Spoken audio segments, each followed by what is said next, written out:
Grand palace തായ്ലൻഡിലെ ബാങ്കോക്കിൻ്റെ ഹൃദയഭാഗത്തുള്ള കെട്ടിടങ്ങളുടെ ഒരു സമുച്ചയമാണ്.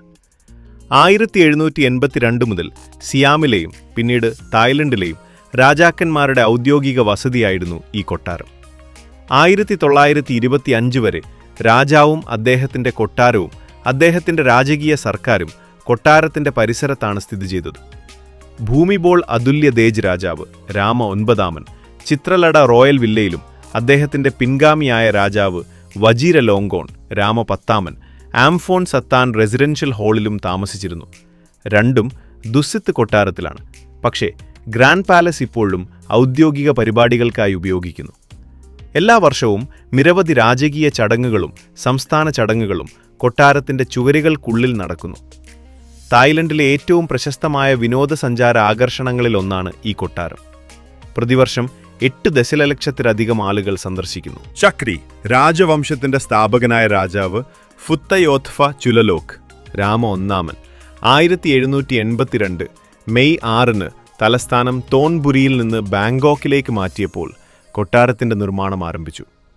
തുടർച്ചയായ ഭരണകാലത്ത്, പ്രത്യേകിച്ച് രാജാവ് ചുലലോങ്കോണിന്റെ രാമ 5 ഭരണകാലത്ത് നിരവധി പുതിയ കെട്ടിടങ്ങളും ഘടനകളും കൂട്ടിച്ചേർക്കപ്പെട്ടു. 1925 ആയപ്പോഴേക്കും രാജാവും രാജകുടുംബവും സർക്കാരും കൊട്ടാരത്തിൽ സ്ഥിരമായി താമസമാക്കിയിരുന്നില്ല, മറിച്ച് മറ്റ് വസതികളിലേക്ക് മാറി. 1932 സമ്പൂർണ്ണ രാജവാഴ്ച നിർത്തലാക്കപ്പെട്ടതിനു ശേഷം എല്ലാ സർക്കാർ ഏജൻസികളും കൊട്ടാരത്തിൽ നിന്ന് പൂർണ്ണമായും മാറി. ആകൃതിയിൽ കൊട്ടാര സമുച്ചയം ഏകദേശം ചതുരാകൃതിയിലുള്ളതും 21,840 ചതുരശ്ര മീറ്റർ 2,35,100 ചതുരശ്ര അടി വിസ്തീർണമുള്ളതും 4 മതിലുകളാൽ ചുറ്റപ്പെട്ടതുമാണ്. ഇന്ന് ഫ്രാ നഖോൺ ജില്ലയിൽ രത്തനകോസിൻ ദ്വീപിന്റെ ഹൃദയഭാഗത്തുള്ള ചാവോ ഫ്രായ നദിയുടെ തീരത്താണ് ഇത് സ്ഥിതി ചെയ്യുന്നത്. ഗ്രാൻഡ് പാലസിന്റെ അതിർത്തികൾ വടക്ക് സനം ലുവാങ് നാഫ്ര ലാൻഡ് റോഡ്, പടിഞ്ഞാറ് മഹാരാജ് റോഡ്, കിഴക്ക് സനം ചായ് റോഡ്, തെക്ക് തായ് വാങ് റോഡ് എന്നിവയാണ്. ഒറ്റ ഘടനയാകുന്നതിനുപകരം ഗ്രാൻഡ് പാലസിൽ നിരവധി കെട്ടിടങ്ങൾ, ഹാളുകൾ, തുറന്ന പുൽത്തകിടികൾ, പൂന്തോട്ടങ്ങൾ, മുറ്റങ്ങൾ എന്നിവ സജ്ജീകരിച്ചിരിക്കുന്നു. അതിൻ്റെ അസമമിതിയും വൈവിധ്യമാർന്ന ശൈലികളും അതിൻ്റെ ജൈവ വികസനം മൂലമാണ് 200 വർഷത്തിലേറെയായി തുടർച്ചയായി ഭരിക്കുന്ന രാജാക്കന്മാർ കൂട്ടിച്ചേർക്കലുകളും പുനർനിർമ്മാണങ്ങളും നടത്തിയിട്ടുണ്ട്. ഇത് നിരവധി ക്വാർട്ടേഴ്സുകളായി തിരിച്ചിരിക്കുന്നു.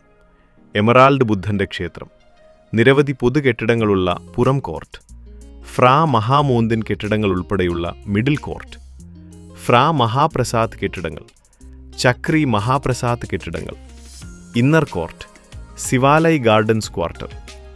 ഗ്രാൻഡ് പാലസ് നിലവിൽ പൊതുജനങ്ങൾക്കായി ഒരു മ്യൂസിയമായി ഭാഗികമായി തുറന്നിരിക്കുന്നു.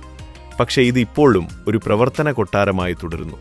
നിരവധി രാജകീയ ഓഫീസുകൾ ഇപ്പോഴും അതിനുള്ളിൽ സ്ഥിതി ചെയ്യുന്നു. 1782 മെയ് 6 രാജാവ് ഫുത്തയോത്ഫ ചുലലോകിന്റെ രാമൻ 1 ഉത്തരവ് പ്രകാരം ഗ്രാൻഡ് പാലസിന്റെ നിർമ്മാണം ആരംഭിച്ചു.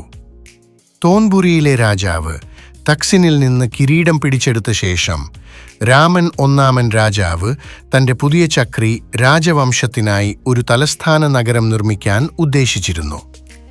ചാവോ ഫ്രായ നദിയുടെ പടിഞ്ഞാറ് ഭാഗത്തുള്ള തോൺബുരി നഗരത്തിൽ നിന്ന് ബാങ്കോക്കിലെ കിഴക്ക് ഭാഗത്തേക്ക് അദ്ദേഹം അധികാരസ്ഥാനം മാറ്റി. കിഴക്ക് വശത്ത് കനാലുകൾ കുഴിച്ചപ്പോൾ പുതിയ തലസ്ഥാന നഗരം ഒരു കൃത്രിമ ദ്വീപായി മാറി. ദ്വീപിന് രത്തനകോസിൻ എന്ന പേര് നൽകി. 1768 രാജാവ് തക്സിനു വേണ്ടി നിർമ്മിച്ച ഡെർം പാലസ് ആയിരുന്നു മുൻ രാജകീയ വസതി. തോൺബുരിയിലെ പഴയ രാജകൊട്ടാരം ചെറുതും 2 ക്ഷേത്രങ്ങൾക്കിടയിലുള്ളതുമായിരുന്നു. വാട്ടരുൺ, വാട്ട് തായ് തലത്ത് കൂടുതൽ വികസനം നിരോധിച്ചു. ദ്വീപിന്റെ പടിഞ്ഞാറ് ഭാഗത്തുള്ള തെക്ക് വാട്ട് ഫോയ്ക്കും വടക്ക് വാട്ട് മഹാതട്ടിനും പടിഞ്ഞാറ് ചാവോ ഫ്രായ നദിക്കുമിടയിലുള്ള ഒരു ചതുരാകൃതിയിലുള്ള ഭൂമിയിലാണ് പുതിയ കൊട്ടാരം നിർമ്മിച്ചിരിക്കുന്നത്. ഈ സ്ഥലം മുമ്പ് ഒരു ചൈനീസ് സമൂഹം കൈവശപ്പെടുത്തിയിരുന്നു. അവരെ രാജാവ് രാമ 1 നഗരമതിലുകൾക്ക് തെക്കും പുറത്തുമുള്ള ഒരു പ്രദേശത്തേക്ക് മാറ്റിപ്പാർപ്പിക്കാൻ ഉത്തരവിട്ടു. ഈ പ്രദേശം ഇപ്പോൾ ബാങ്കോക്കിന്റെ ചൈന ടൗൺ ആണ്.